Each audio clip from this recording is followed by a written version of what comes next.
For Britain's longest reigning monarch, he was the one constant witness.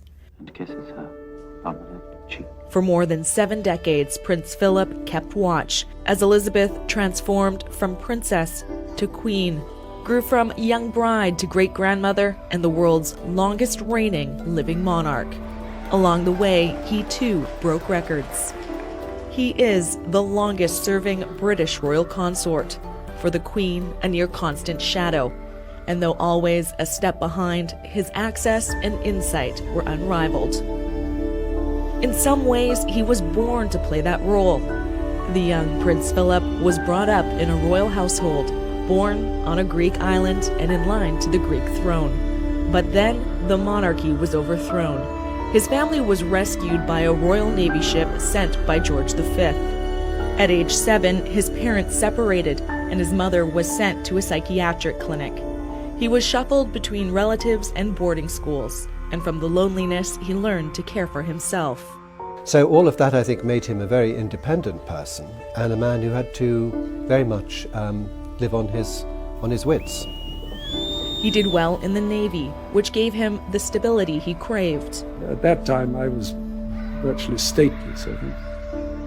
I had a Danish passport, but the Navy said that they'd accept me.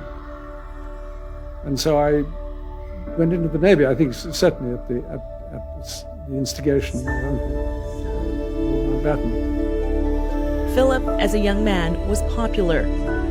It was his uncle, Lord Louis Mountbatten, who introduced him to his third cousin, Elizabeth. For her, the prince would give up his Greek title and church. In 1947, as a new British citizen, the prince had successfully wooed the princess and the nation. Again and again, the people called for Elizabeth and Philip. With the coronation, there was more to give up. This time, his Navy career. He would devote his life to supporting the British monarch. He was perfectly able to cope with that. And although people always said how difficult it must have been for him to walk a step behind the Queen, I don't think that concerned him one bit. Early on, he established the Duke of Edinburgh Award for Youth.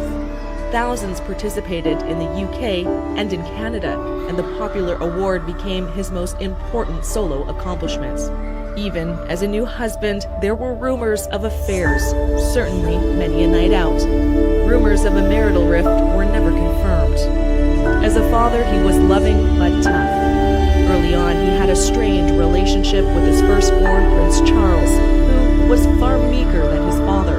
I think he's always been hoping to earn his father's admiration.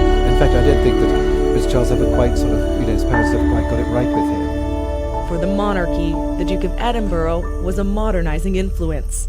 He also fell into the role of advisor for other newcomers, like Princess Diana, especially when her own marriage was falling apart. When she was killed in a Paris car crash, he advised his grandchildren. Prince William was really not terribly keen to walk in the procession because he was so fed up with the shenanigans of the press and not unreasonably blamed them for his mother's death.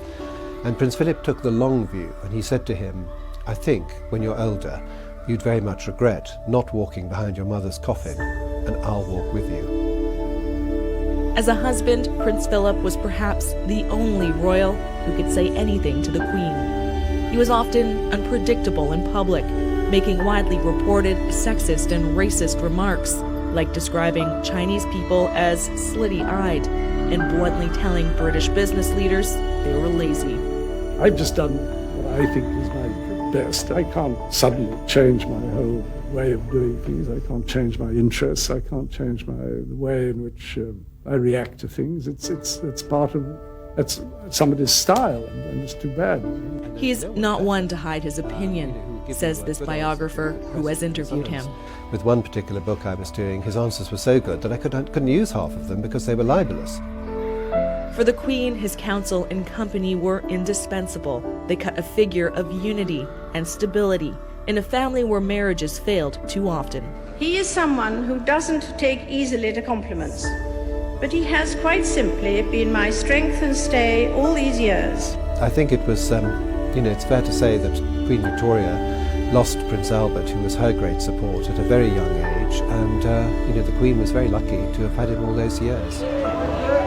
In his early 90s, the prince started to battle the effects of old age. He was in and out of hospital with chest infections, a hip replacement.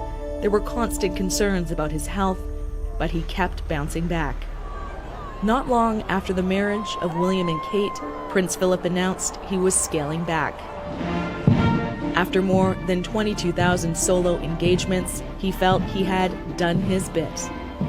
He officially wrapped up his royal career with an event with the Royal Marines in 2017. Now officially away from the spotlight, he was still supporting the Queen and his growing family. The fiercely independent prince still made headlines. Behind the wheel, he was in a car crash and had to hand over his license. In the years before his death, the once powerful voice in the royal family fading into the background, occasionally spotted enjoying his private time. He was the oldest male British royal to ever live, and this monarchy's chief eyewitness after the Queen herself.